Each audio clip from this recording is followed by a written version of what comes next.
8 सितंबर को होने वाला पीटीआई का जलसा होगा भी या नहीं, क्योंकि 6 दफ़ा मनसूख हो चुका है। कभी सिक्योरिटी इश्यूज़ की वजह से इजाज़त नहीं मिलती, कभी ये कहा जाता है कि सियासी जमात अपना एहतजाज करें, इंतशार का ख़तरा है, लेकिन अब जो अनसर्टनिटी है वो अपनी जगह पे बाकी है। तो समीना, आपकी क्या राय है, क्या इन्फॉर्मेशन है, ये हो जाएगा 22 अगस्त वाले जलसे पे जितना अली अमीन गंडापुर डिटर्मिनेड थे कि अब तो होके ही रहेगा, और अब इस दफ़ा तो उन्होंने कह दिया कि मैं खुद ही एनओसी हूँ, रोक नहीं सकता कोई ये जलसा। जी, और उन्होंने ये भी कहा है कि मैं इमरान खान से मुलाकात भी अब जलसे के बाद ही करूंगा, तो अब वो काफी सीरियस हैं। वैसे सीरियस वो लास्ट टाइम भी काफी थे, और जैसे उनसे कांटेक्ट किया गया था और फिर उन्होंने खुद से कोई डिसीजन इस पे नहीं लिया, क्योंकि उन्हें आइडिया था कि वो खुद से इतना बड़ा फैसला नहीं कर सकते, और इसीलिए उन्होंने फिर जो बॉल थी वो इमरान खान के कोर्ट में फेंकी थी। तो ये तो अब मेरा ख्याल है ओपन हो गया है कि सारा कुछ कैसे ये हुआ लास्ट टाइम। लेकिन यस, ये जलसा मुझे लग रहा है कि हो जाएगा। एक तो अब आप देख लें कि इसमें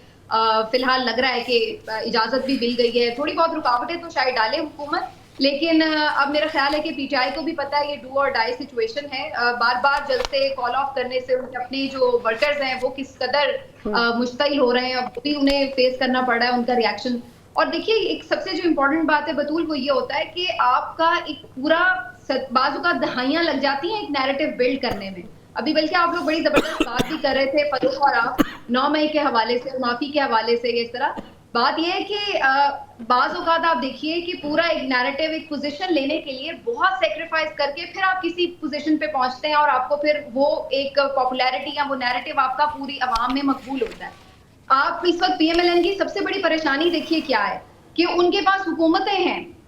पंजाब में भी है, विफाक में भी है, लेकिन नैरेटिव नहीं है, तो उनके चेहरों पे कोई स्माइल नहीं है। आप उनकी इजलास देख लें, आप उनकी फुटेजेस देख लें, मियां साहब के चेहरे पे आपने लास्ट टाइम कब स्माइल देखी थी? तो कहने का मकसद ये कि मियां साहब को भी पता है कि इस वक्त सियासत की पूरी एक शतरंज में वो कहां पे खड़े हैं और इमरान खान कहां पे खड़ा है। और इमरान खान इसलिए यहाँ पे खड़ा है क्योंकि उसने एक पोजीशन ली है, और अब ये इतनी आसानी से बात नहीं हो सकती कि जी वो ये पोजीशन बड़ी आसानी से लपेट के डब्बे में पैक कर दे और कहे कि ठीक है जी, ओके गो है। प्रॉब्लम ये है कि उसने जो ये पोजीशन ली है, उसने किसी जो भी आप उनसे इख्तिलाफ कर सकते हैं, इत्तेफाक कर सकते हैं, लेकिन उन्होंने 1-1.5 साल जेल भी इसी वजह से काटी है क्योंकि वो पोजीशन ली। अगर उन्होंने यही करना होता कि माफी तलाफी करनी है, ठीक है Salina please I hold you here, ये बहुत अहम नुक्ता है। मोहम्मद आदिल साहब, पीटीआई जलसे के हवाले से 2 दिन कबल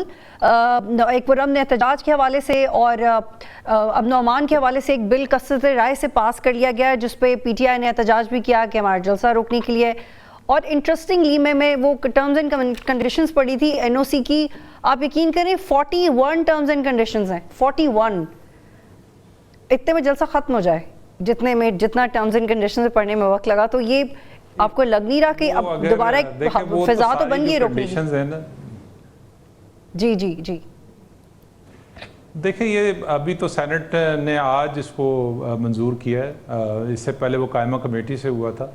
वो जो टर्म्स एंड कंडीशन है, जो सज़ाएं हैं, उससे तो बिल्कुल इसमें कोई दो राय नहीं है कि अगर हुकूमत चाहे तो जलसे की इजाज़त होगी, और अगर हुकूमत ना चाहे तो जलसा कभी भी नहीं हो पाएगा। तो पीटीआई के लिए तो अच्छी बात यह है कि आज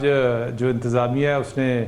जो है वो उसकी इजाज़त दे दी है। DGISPR ने भी आज अपनी प्रेस कॉन्फ्रेंस में इसका जिक्र किया था कि उन फ़ौज का इससे ताल्लुक़ नहीं है, अगर इजाज़त देनी है तो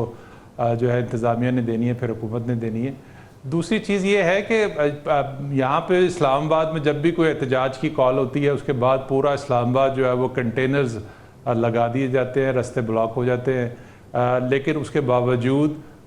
जो पॉलिटिकल पार्टीज़ की जो एहतजाज की कॉल होती है और जो मजहबी जमातों की एहतजाज की कॉल है, उसमें बहुत बड़ा फ़र्क है। अभी हमने देखा काजी फाइज़ ईसा के ख़िलाफ़ जब एहतजाज हो रहा था तो मजहबी जमात के कारकुन डी चौक भी पहुँचे और डी चौक से रुकावटें हटाकर सुप्रीम कोर्ट भी पहुँच गए। तो जबकि पॉलिटिकल जो पार्टी है उसके लीडर्स जो कारकुन होते हैं वो बहुत सारे मामलात में एहतियात भी करते हैं, लेकिन हमने देखा है कि ये भी कि 2014 के बाद तहरीक इंसाफ ने एहतजाज का जो है वो मोड ही चेंज कर दिया है। अब और उसके बाद फिर जो 9 मई में जो कुछ हुआ, तो इस वक्त कोशिश तो हुकूमत की ये है कि उनको संजानी के मुकाम पे जलसा करने दिया जाए। संजानी एक ऐसी जगह है जो गेटवे है पंजाब और केपी के दरमियान, और यकीनी तौर पर जो पीटीआई का जलसा है उसकी ज़्यादातर लोग कारकुन जो है वो उसने केपी के से ट्रैवल करके आना है। और लोकेशन वाइज जो है वो मोटरवे भी और जीटी रोड दोनों उसको लगती हैं। तो उम्मीद तो यही है अब, लेकिन अभी तक तो पीटीआई की तरफ से कोई ऐसी जो है तैयारियां नज़र नहीं आ रही, लेकिन हो सकता है कि कल से तहरीक इंसाफ कोई एक्टिवली उस जलसे के लिए कोई वर्किंग शुरू करे। तो सियासी जमातों को जलसों की इजाज़त होनी चाहिए, पुरअमन जलसों की इजाज़त होनी चाहिए, और ख़ासतौर इस्लामाबाद के अंदर जो है वो उनकी जगह मखसूस होनी चाहिए। इससे पहले भी तहरीक इंसाफ बहुत सारे जलसे करती रही है, परेड ग्राउंड में उसने जलसे किए हैं, लेकिन वो परेड ग्राउंड में जलसे अगर शहर के अंदर जब भी होते हैं उसके बावजूद जो है वो सारी सड़कें और कंटेनर्स जो है वो बंद लगा के बंद जी मोहम्मद आदिल साहब प्लीज होल्ड यू है। तहरीक इंसाफ अगर जलसा करने में कामयाब होती है तो कितना बड़ा शो कर सकेगी यहाँ पर। जी और फरूक क्या आप भी आदिल साहब से एग्री करते हैं कि अगर पीटीआई के जलसे को इतना क्वेश्चनेबल बनाया जा रहा है तो उसमें उनकी अपनी एक हिस्ट्री है, लेकिन ऑन द अदर हैंड जो टर्म्स एंड कंडीशंस हैं उसमें freedom of trade, right to education, freedom of movement, ये आर्टिकल 15, 18, 25 है, ये बिल्कुल डिस्टर्ब नहीं होना चाहिए, फिर आप जलसा करें। तो आपको लगता है कि पीटीआई ये सब मेंटेन कर पाएगी? देखिए बतूल, मेरे ख्याल में ये जो आप बता रहे थे, जो फ्रीडम आप दे रहे हैं, जो आइन दे रहा है हमें मुताबिक, तो उसकी इस तरह ही होना चाहिए। लेकिन पाकिस्तान के अंदर अगर आप सिर्फ अभी माल रोड हमारी लाहौर की बड़ी मशहूर है, इसकी बात कर लें,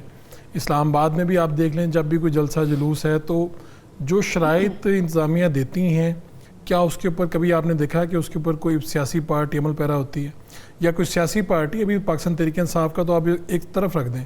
उस सियासी पार्टी जब जलसा करती है तो वहाँ पर जो सूरत हाल होती है, वो सड़कों पे जो आम लोगों को दुश्वारी होती है, जो कि उसके हामी हैं या मुखालिफ हैं, एक अलग बात है, आम आवाम को कितना नुकसान पहुँचता है इस बात को। तो मेरा ये ख्याल है कि पाकिस्तान तहरीक इंसाफ को भी बाकी जमातों की तरह इजाज़त होनी चाहिए, लेकिन जो ये शराइत बताते हैं ये सब के ऊपर, चाहे वो कोई हुकूमती पार्टी हो, चाहे वो अपोजिशन की पार्टी हो, सब के लिए यकसा होनी चाहिए। और